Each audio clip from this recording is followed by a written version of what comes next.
जय माता दी। मैं आचार्य वसुधा आप सभी का हार्दिक अभिनंदन करती हूँ आपके अपने YouTube चैनल पर। दोस्तों, आज के वीडियो में आपसे बात करने वाले हैं कि ये आने वाला सितंबर का मंथ कैसा रहने वाला है ग्रह गोचर की दृष्टि से आपके लिए। क्या क्या होंगे विशेष बदलाव, कौन से होंगे विशेष व्रत पर्व और त्योहार, साथ ही साथ कौन से ग्रह करेंगे राशि परिवर्तन, इन सभी की चर्चा करेंगे आज के इस वीडियो में। लेकिन उससे पहले अगर आप चैनल पर नए हैं और आपने अब तक चैनल को सब्सक्राइब नहीं किया है तो प्लीज सब्सक्राइब कर दीजिए, लाइक कर दीजिए और साथ में कमेंट बॉक्स में आपके व्यूज लिखना बिल्कुल ना भूलें। तो चलिए वीडियो की तरफ आगे बढ़ते हैं, करते हैं वीडियो की शुरुआत।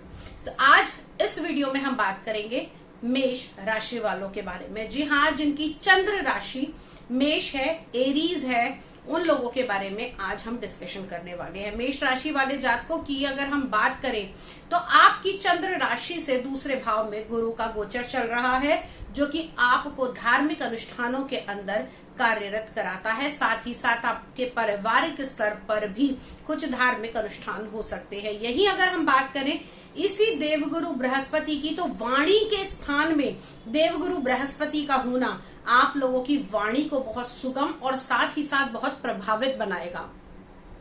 अब अगली बात करते हैं। अभी जी हाँ, 26 अगस्त को मंगल ने किया है राशि परिवर्तन और आए हैं आपके तीसरे भाव के अंदर।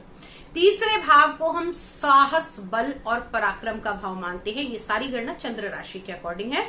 तो तीसरे भाव के अंदर चंद्र राशि से मंगल का ये परिवर्तन आपके दोस्तों को, मित्रों को, संबंधियों को आपके साथ जोड़ेगा। साथ ही साथ समय में आप लोगों को पुराने कॉन्टैक्ट्स भी मिलते हुए दिखाई देंगे। छोटी मोटी यात्राएं करा सकता है, लेकिन हाँ ध्यान रखिएगा कि इन्हीं यात्राओं के जरिए आप लोग किसी भी सामान की लापरवाही बिल्कुल न बरतें, क्योंकि सामान खोने की भी संभावनाएं इस समय में देखने को मिलती हैं। अब बात कर लेते हैं आप लोगों के वाहन, मकान के सुख के बारे में।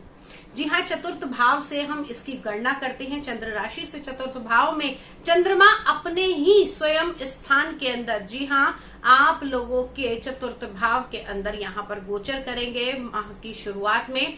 और साथ ही साथ बुध का भी सहयोग मिलता हुआ दिखाई देगा। बहन, भाई, बहन, भतीजी, माता, इन सभी के साथ संबंध बहुत अच्छे होंगे। साथ ही साथ मदर की हेल्थ को लेकर जो इतने समय से चिंताएं चल रही थी, उसमें आपको राहत मिलती हुई दिखाई देगी।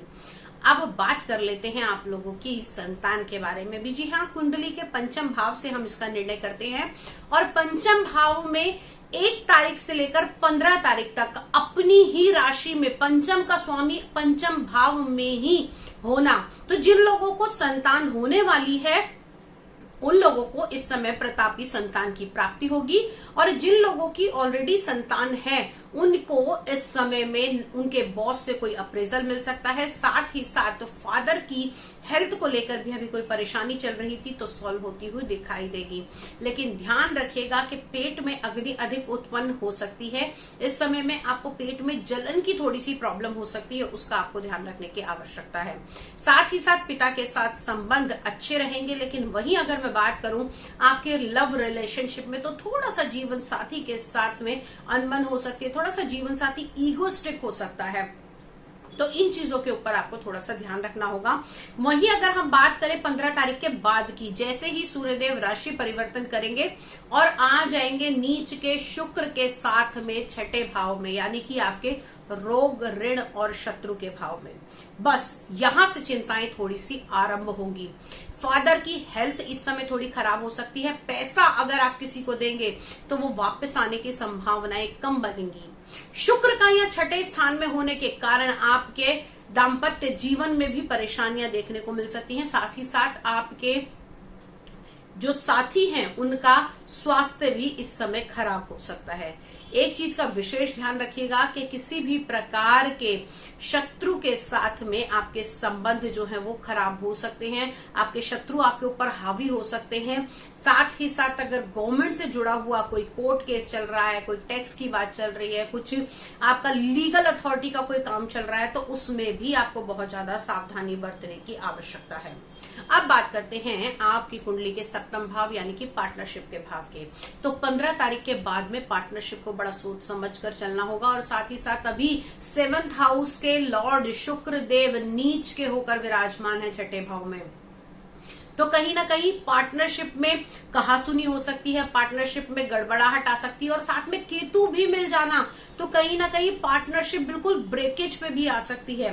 दाम्पत्य जीवन में भी इसी प्रकार की समस्याएं आपको देखने को मिल सकती हैं। इन सबसे बचने के लिए ओम शुभ शुक्राय नमः का जाप आपको करना चाहिए, और साथ ही साथ मंदिर में सफेद कलर के रुमाल या फिर सफेद कलर की सफाई करने वाले कपड़े आपको अवश्य देने चाहिए।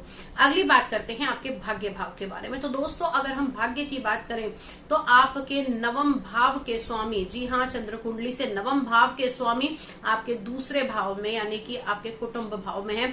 तो आपके बड़े भाई का आपको सहयोग मिलेगा, परिवार में आपकी बातों को सुना जाएगा, और साथ ही साथ इस समय में आपके पारिवारिक स्तर पर आपको किसी प्रकार का सम्मान भी प्राप्त हो सकता है। जैसे कि आपको कहा जाए कि आपके थ्रू ये काम हुआ है, या अगर आप नहीं होते तो ये चीजें नहीं होती। किसी चीज में आपकी प्रधानता दिखाने का परिवार में ये समय भी दिखाई देता है। अब बात कर लेते हैं आप लोगों की कुंडली के बारे में कि आप लोगों को किन चीजों की सावधानियां रखनी है।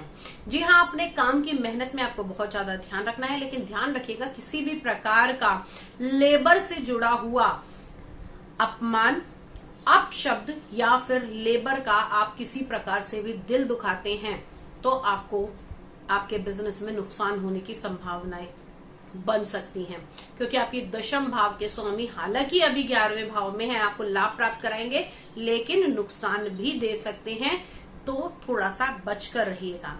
अब बता देते हैं कि 11वें भाव में यहाँ शनि आपको रुका हुआ पैसा वापस दिलाने की कोशिश जरूर करेंगे, क्योंकि शनि इस समय वक्री अवस्था में आप लोगों के इच्छा पूर्ति के स्थान में है, तो यहाँ पर इच्छाओं की पूर्ति भी कराते हुए दिखाई देते हैं।